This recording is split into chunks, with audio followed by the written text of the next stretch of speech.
katun so na tau pa ang vangay walking wasa nahon Lenin nahon kaya gulsya tansya lakhon ke pa ng manay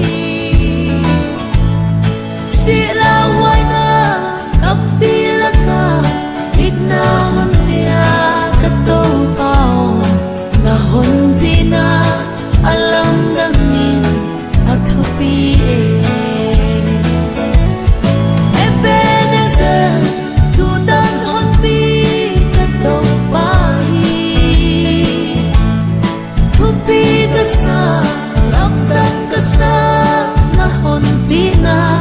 kangay sutin yay tan katun so na tau pa ng vangay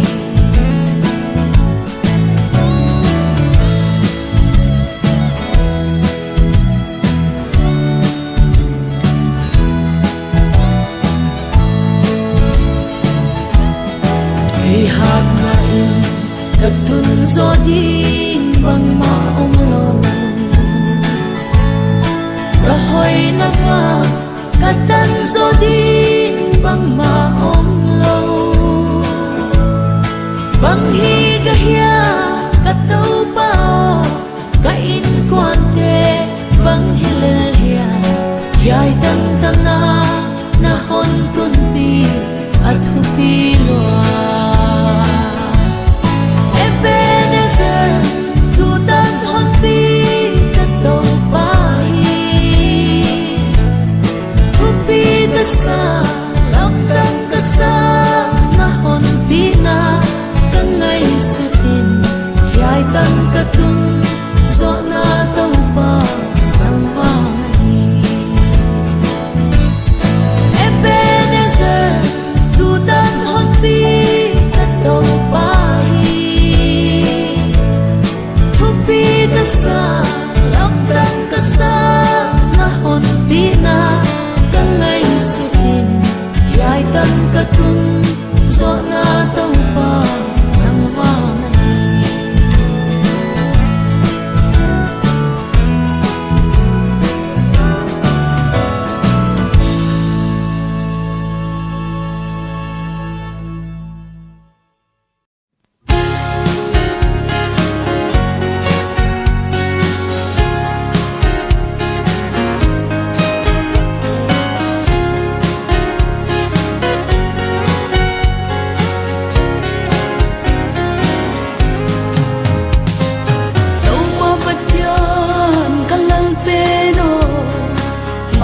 banhon pipa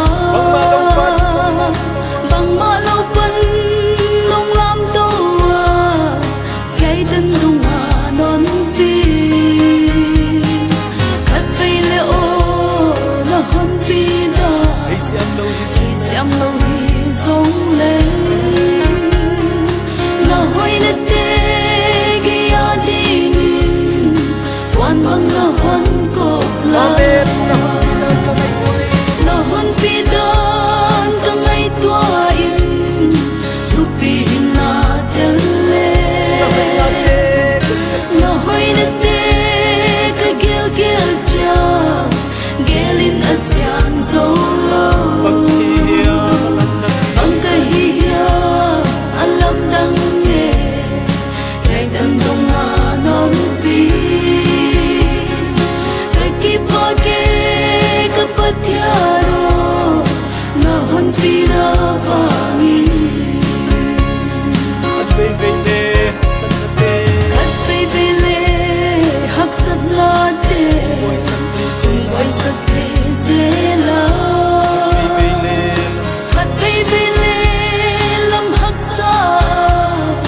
bain kapay songa tagkutanin nahon pia tam salawin non pi gay tan mel mo akaongso nahoy na bang hiye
pa thianu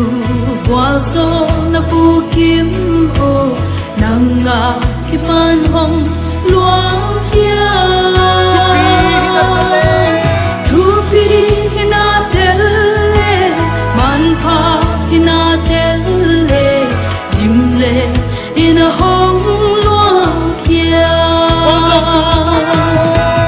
voazo tu to pa o sang pe pathian hoi o namin kahon pa toyu voazo na tui na ko godi na hong luang kia thupi hina telle o ite kumte a na hoi na hong thak se voazo na tha khon kwa se sim thu ki ge se lo lein ki la zo lo sim zo lo na hoi na hi voazo na to pa o sang pe pathian hoi o namin kahon pa toyu voazo na tui na ko godi na hong luang kia thupi hina telle o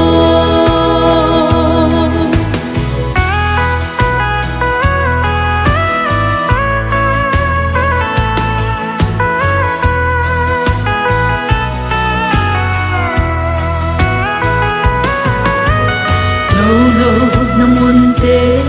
a tui dam a lua